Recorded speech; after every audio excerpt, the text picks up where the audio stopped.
गीता प्रमुख साहिबा के द्वारा जो यूनिक कार्य इस ब्लॉक में कराए जा रहे हैं, आप किस तरीके से देखते हैं? खासतौर से धार्मिक स्थलों को सजाया जा रहा है, क्योंकि गीता प्रमुख का मानना है कि खड़ोंजे नाले निर्माण तो होते रहेंगे, दशकों से हुए हम यूनिक कार्य करने का। तो ये तो अच्छी बात है। यूनिक काम अगर कोई कर रहा है तो उसे बधाई का पात्र है। कोई लीग से हट के काम कर रहा है तो वो बधाई का पात्र है। हमें वो सौभाग्य प्राप्त नहीं हुआ कि हम भी लीग से हट के कोई काम करते हैं, क्योंकि हमारे पीछे तो लोग खड़ंजे और नाली और सीसी सड़क लेके दौड़ते रहते हैं। लेकिन अगर ये काम वो कर रही है तो उसके लिए वो बधाई के पात्र। एक सवाल महाकुंभ को लेकर भी करते हैं।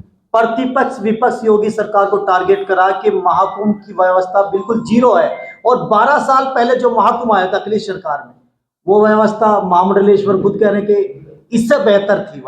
अगर 52 करोड़ जनसंख्या पूरे कई यूरोपियन देश को अगर हम इकट्ठा करते हैं, अगर हम अमेरिका की जनसंख्या को इकट्ठा करते तो 52 करोड़ नहीं होते। इस भारत देश में दुनिया से लोगों ने आकर संगम में डुबकी लगाकर पुण्य लेने का काम किया। ये कोई मजाक नहीं था जो 52 करोड़ लोगों को वहां पर इतनी आसानी से और इतनी अच्छी तरीके से जिनको स्नान कराने का काम किया। मैं आपके इस प्रश्न के माध्यम से अपनी सरकार का, माननीय मुख्यमंत्री जी का, माननीय प्रधानमंत्री का धन्यवाद देता हूं।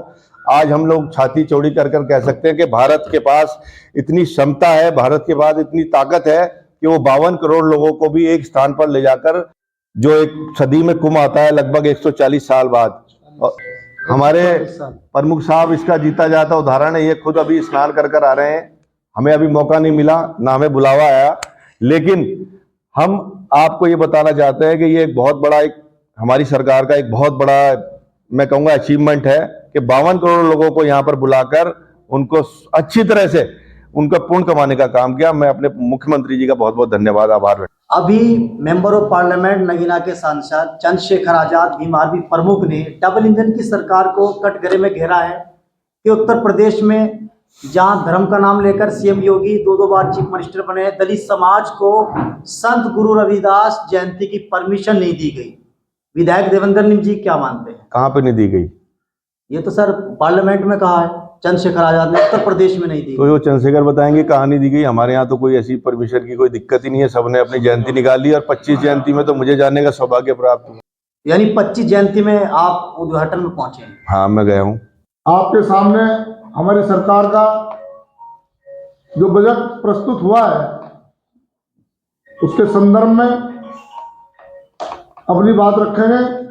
जो सरकार ने निर्णय लिया है कि भारत की अर्थव्यवस्था विश्व में 3रे नंबर पर आए, और जो जनहितकारी योजनाएं माननीय प्रधानमंत्री जी, वित्त मंत्री जी के द्वारा उनकी घोषणा की गई है, उसके विषय में विस्तार से आप लोगों को हमारे विधायक जी आपके सामने अपनी बात रखेंगे।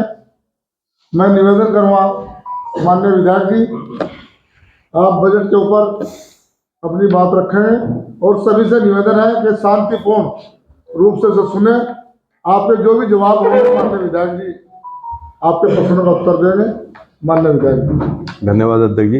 आज अपनी विधानसभा रामपुर मनिहारन की तरफ से हम सभी यहाँ पर प्रेस के सभी भाइयों का, मीडिया से आए सभी बंधुओं का, और अपने सभी भारतीय जनता पार्टी के हमारे सभी वरिष्ठ नेताओं का, ब्लॉक प्रमुख जी का, हमारे मंडल अध्यक्ष जी का, छायाकार बंधुओं का, पत्रकार साथियों का मैं बहुत बहुत अभिनंदन और स्वागत करता हूं।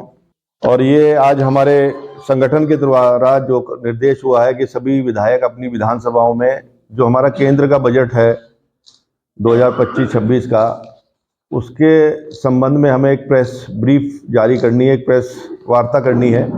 तो इसी के निमित्त आज ये कार्यक्रम हमने अपने इस ब्लॉग में रखा। मैं अपने पत्रकार बंधुओं से ये निवेदन करूंगा कि मैं 2-3 विषय रख दूं, उसके बाद आप कोई प्रश्न हो तो पूछ लें। ये जो बजट है हमारा माननीय मोदी जी की सरकार के द्वारा और हमारी वित्त मंत्री सीतारमण जी के द्वारा जो ये रखा गया है पार्लियामेंट में, उसके मद्देनजर कुछ पॉइंट्स हैं जो मैं आपके सामने रखना चाहता हूँ। ये युवाओं के लिए, महिलाओं के लिए, हमारे सभी बुजुर्गों के लिए एक बहुत बड़ा बजट हमारी सरकार ने पेश किया, जिसमें किसानों से लेकर आम जनमानस तक का इसमें ख्याल रखा गया है। अगर मैं बात करूं, जो हमारे मिडिल क्लास हैं, जो हमारे मध्य वर्ग लोग हैं, उनके लिए बहुत बड़ी उपलब्धि इस सरकार के द्वारा दी गई है। जो 12 लाख रुपए तक का कोई भी टैक्स नहीं दिया जाएगा, इनकम टैक्स वो ख़त्म कर दिया गया है। 12 लाख की इनकम पर कोई टैक्स नहीं लिया जाएगा। हमारे किसान भाइयों के लिए एक बहुत बड़ा कार्यक्रम, बहुत बड़ा एक योजना लेकर सरकार आई, जो क्रेडिट कार्ड 3 लाख तक जिसकी लिमिट थी उसको बढ़ाकर 5 लाख रुपए कर दिया। किसान के लिए बहुत बड़ा काम है। अच्छे हमारी यूरिया हो और अच्छे हमारे इक्विपमेंट हो, जिससे हमारे किसान भाई अपनी आय दुगनी कर सके, उसके लिए भी लगातार इस बजट में बहुत कुछ हमारी सरकार ने प्रबंधन किया है। लगातार हम लोग देखते हैं जो हमारे किसान भाई हैं, उनके लिए जो प्रधानमंत्री का संकल्प भी है कि हमारे किसान भाइयों की आय दुगनी हो, उसके लिए लगातार योजनाएं बन रही हैं। हम लोग उस पर अब आने वाले बजट सत्र में जो उत्तर प्रदेश का होगा, परसों 18 तारीख से बजट सत्र उत्तर प्रदेश का जारी होगा, उसमें भी मैं अपनी बात रखूंगा। लेकिन क्योंकि ये केंद्र का बजट है, इसमें हमें केंद्र सरकार की उपलब्धियां रखनी है। एक बहुत बड़ा काम सरकार ने जीवन रक्षण दवाओं को भी इस सूची में डाल किया, जिसमें कैंसर से भी घातक जो बीमारी होती थी, उसमें बहुत बड़ा उसमें पैसा खर्च करना पड़ता था। आम आदमी उससे पीड़ित था, उसमें भी जो कैंसर से भी घातक बीमारी थी उसको भी सस्ता करा गया है। बहुत बड़ी उपलब्धि है सरकार की। और जो हमारे किसान, मजदूर और गांव में रहने वाला व्यक्ति जो एससी समाज से आता है, पिछड़े समाज से आता है, उसको आत्मनिर्भर बनाया जाए, उसके लिए भी काफ़ी घोषणा इस बजट में की गई है। लगातार हमारे मेडिकल कॉलेज और स्कूल और जो ये अस्पताल हैं, उसमें उच्च कोटि के डॉक्टर्स और पैरामिलिट्री जो हमारे स्टाफ है, उसकी नियुक्ति से लेकर हमारे जितने हॉस्पिटल हैं उसको अपग्रेड किया जा रहा है। कोशिश की जा रही है कि सब जगह पर एम्स की सुविधा मिले। उसका लेकर इस बजट में बहुत कुछ सरकार ने प्रबंधन किए हैं और लगातार हर आदमी तक इस बजट की पहुंच हो, उसको लेकर ही बहुत बड़ा काम इस बजट में हमारी सरकार के द्वारा मोदी जी ने किया है। तो मैं आपको इस जो मेरा मंच है, मैं इसकी एक बजट की एक कॉपी आप सभी पत्रकार बंधुओं को दूंगा, क्योंकि ये एक दिशा, किसानों को दिशा देने वाला, एक मध्य परिवार को दिशा देने वाला, एक युवाओं को अपनी स्किल दिखाने के लिए उनको प्रोत्साहित करने वाला बजट है, जिसमें हमारे भारत दुनिया की सबसे बड़ी युवा शक्ति है। उसको कैसे हम आत्मनिर्भर बनाए, कैसे विकसित राष्ट्र की जो कल्पना हमारे प्रधानमंत्री जी ने की है कि 2047 में जब हमारे देश को आज़ादी हुए 100 साल पूरे होंगे तो हमारा देश दुनिया की सबसे नंबर 1 अर्थव्यवस्था बने।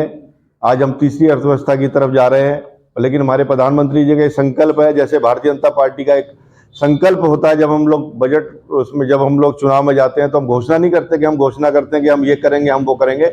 ये भारतीय जनता पार्टी की ताकत है कि हम लोग संकल्प लेते हैं कि हम 2047 में जब देश आज़ाद को 100 साल पूरे होंगे तो हम इस देश को नंबर 1 की अर्थव्यवस्था बनाए। उस पर लेकर हमारी सरकार की योजनाएं बन रही हैं, उसी को लेकर ये बजट हमारी सरकार ने बनाया है।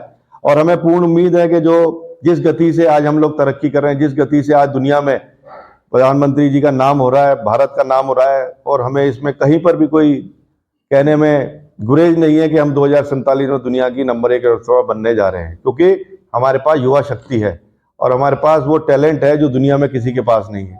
तो हम इसके बलबूते पर कह सकते हैं कि आज हम लोग उभरता हुआ भारत हैं, विकसित भारत हैं।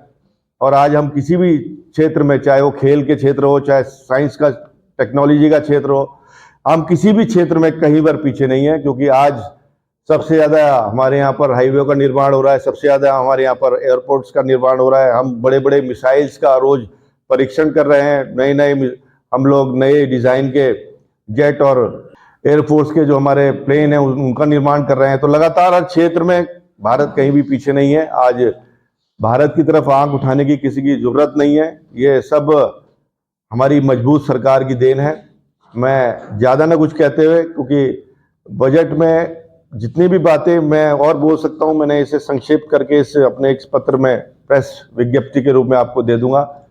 मैं अपने सभी कार्यकर्ताओं से निवेदन करूंगा कि बहुत जल्द मैं भी 18 तारीख से बजट सत्र में जाने वाला हूं, और मैं अपनी विधानसभा की जो समस्या पहले रखता रहा है उससे भी ज़्यादा समस्या इस बार कोशिश की जाएगी कि अपने क्षेत्र की समस्या बजट सत्र में रखी जाए। तो मैं इस प्रेस कॉन्फ्रेंस को यहीं ख़त्म करता हूं और अपने